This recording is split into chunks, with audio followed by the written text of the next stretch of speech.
මම මේ වීඩියෝ එකෙන් කතා කරන්න යන්නේ eShop web application එකේ forgot password process එක ගැන. ඉතින් මේ forgot password කියන බටන් එක තියෙන්නේ sign in කියන page එකේ. මේ forgot password කියන බටන් එක email එක හෝ password එක නැතුව නිකන් click කරොත් මේ විදිහට අපිට invalid email address කියලා වැටෙනවා. ඒ කියන්නේ අපිට forgot password බටන් එක click කරන්න ගන්න අනිවාර්යයෙන්ම email එක add කරලා තියෙනවා. අපිට දැන් මේ විදිහට email එක add කරා. මෙතන forgot password බටන් එක click කරාට පස්සේ අපිට මේ විදිහට module එකක් open වෙනවා forgot password කියලා. ඒකේ new password, retype new password, ඒ වගේම verification code එක දෙන්න තියෙනවා. මේකේදී අපිට verification code එක email එකකින් තමයි ලැබෙන්නේ. අපිට මේ email එකකින් ලැබෙන verification code එක මෙතන paste කරලා copy paste කරලා new password එක type කරලා ඒක ආයෙත් සැරයක් type කරලා reset password කියන බටන් එක click කරාට පස්සේ ඔය password එක change කරගන්න පුළුවන් ලේසියෙන්ම. හරි. එහෙනම් forgot password process එකට ගිහින් බලමු. මේක තමයි forgot password design එකේ code එක. මෙතනදී අපි forgot password කියන බටන් එකට on click එකක් දාලා forgot password කියන function එක දාගෙන තියෙනවා.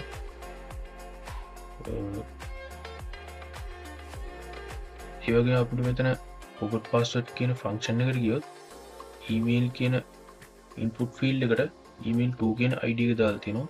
ඒ email 2 කියන id එක අපි email කියන variable එකකින් අල්ලගෙන ඉන්නවා. ඒ වගේම මේ අල්ලගෙන තියෙන id එක xml http request එකක් පාවිච්චි කරලා get method එකෙන් forgot password process.php කියන ෆයිල් එකකට අපි යවලා තියෙනවා. අපි දැන් forgot password process එක බලමු.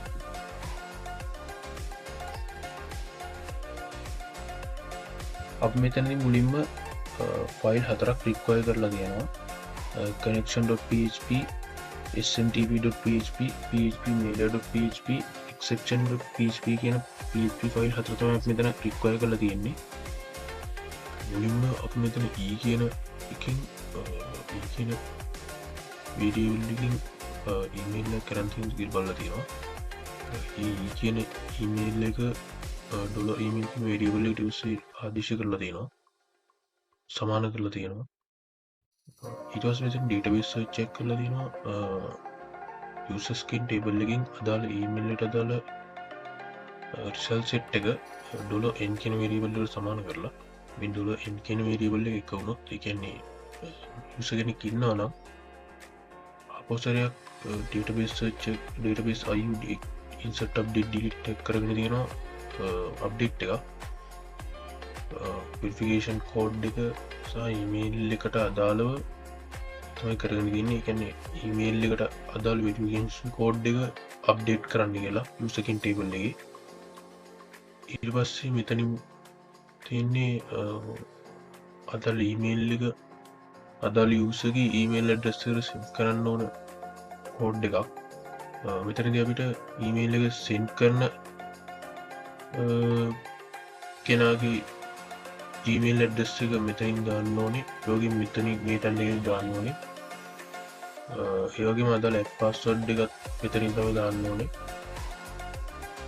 ඒ වගේම email එකේ subject එක මෙතනින් තමයි යටින්නේ. ඒ වගේම email එකේ content එක මේ කොටසේ අපිට ලියන්න පුළුවන්. ඒ වගේම මේ තියෙන්නේ අපි යන verification code එක. මේ විදිහට email එක send උනේ නැත්නම් verification code sending fail කියලා එක්ක කරන්න කියලා තියෙනවා. ඒ වගේම ඒක send වුණොත් success කියන එක call කරන්න කියලා තියෙනවා. ආපහුසරක JavaScript එකට ගිහලා බලුවොත්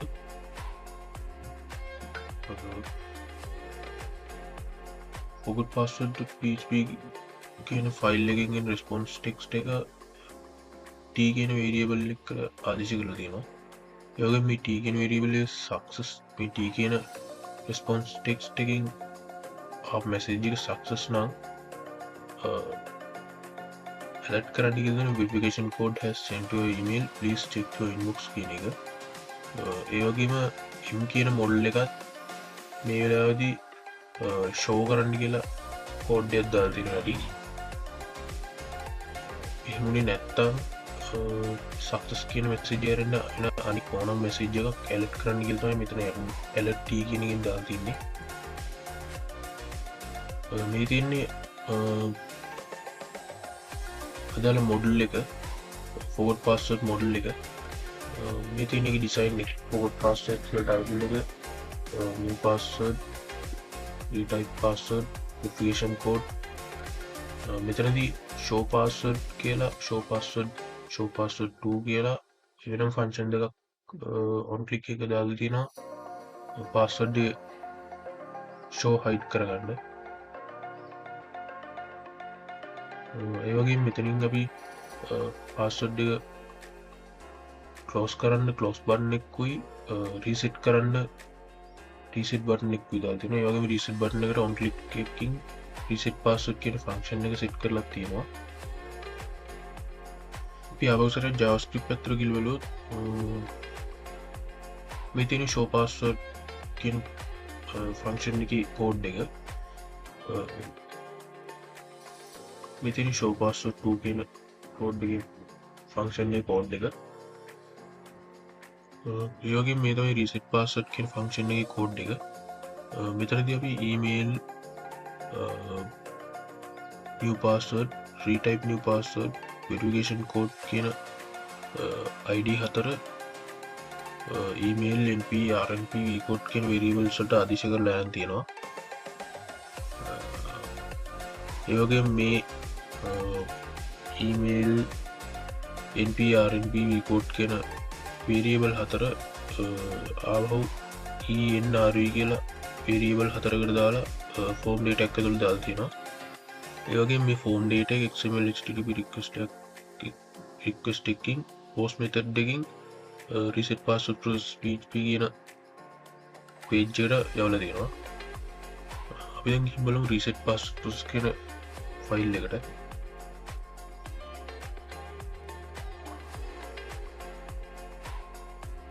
ඉතින් reset password process.php කියන file එක අපි මෙතන මුලින්ම connection.php කියන file එක require කරලා තියෙනවා. ඒ වගේම email new password retype new password verification code වලට අදාළ IDs අපි මෙතනින් අරගෙන තියෙනවා. මෙතන මුලින්ම email එක empty ද new password එක empty ද new password එක string length එක retype new password එක empty ද ඒ වගේම password එක සහ retype new password එක සමානද අසමානද verification code එක empty ද කියලා condition වගේක් බලලා තියෙනවා.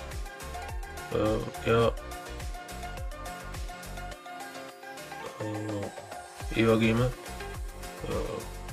මේ condition මේකම true වුණොත් අපි database search check කරගෙන තියෙනවා අදාළ email එක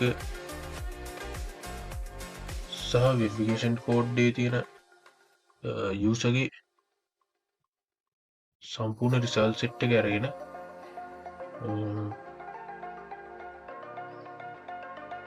ඒක $n කියන variable එකට ආදේශ කරලා තියෙනවා. ඒ වගේම $n කියන variable එක එක වුණොත් ඒ කියන්නේ user කෙනෙක් අදාළ email එක සහ verification code එකෙන් user කෙනෙක් හිටියොත් update එකක් කරගෙන තියෙනවා user ගේ password එක $np ඒ new password එක user ගේ password එක වෙනුවට අලුත් password එක new password එක update වෙන්න කියලා අදාළ email එකට අදාළ user ගේ email එකේ password එක ඒ වගේම success කියන message එකත් එක්ක කරන්න කියලා තියෙනවා. අදාළ $n කියන එක බින්දුව වුණොත් ඒ කියන්නේ user කෙනෙක් හිටියේ නැත්නම් එහෙම user කෙනෙක් හිටියේ නැත්නම් invalid email or verification code කියලා කරන්න කියලා තියෙනවා. අවසරයක් අපි JavaScript පැත්තට ගිහලා බලමු. මේකේ response text එක t කියන වේරියබල් එකකින් අල්ලගෙන තියෙනවා මේකේ රෙස්පොන්ස් t කියන රෙස්පොන්ස් ටෙක්ස්ට් එක සක්සස් නම් your password updated කියලා ඇලර්ට් කරන්න කියලා තියෙනවා ඒ වගේම කලින් ෂෝ වුණ මොඩල් එක හයිඩ් කරන්න කියලා තියෙනවා එහෙම වුණේ නැත්තම් සක්සස් කියන මෙසේජ් එක ඇරෙන්න අනිත් ඕනම මෙසේජ් එකක් t කියන රෙස්පොන්ස් ටෙක්ස්ට් එක විදිහට එන ඕනම අනිත් ඕනම මෙසේජ් එකක් ඇලර්ට් කරන්න කියලා තමයි මේක දීලා තියෙන්නේ ඇලර්ට් t කියලා හරි ඉතින් මෙන්න මේ විදිහට තමයි forgot password process එකට අදාළ කෝඩ් එක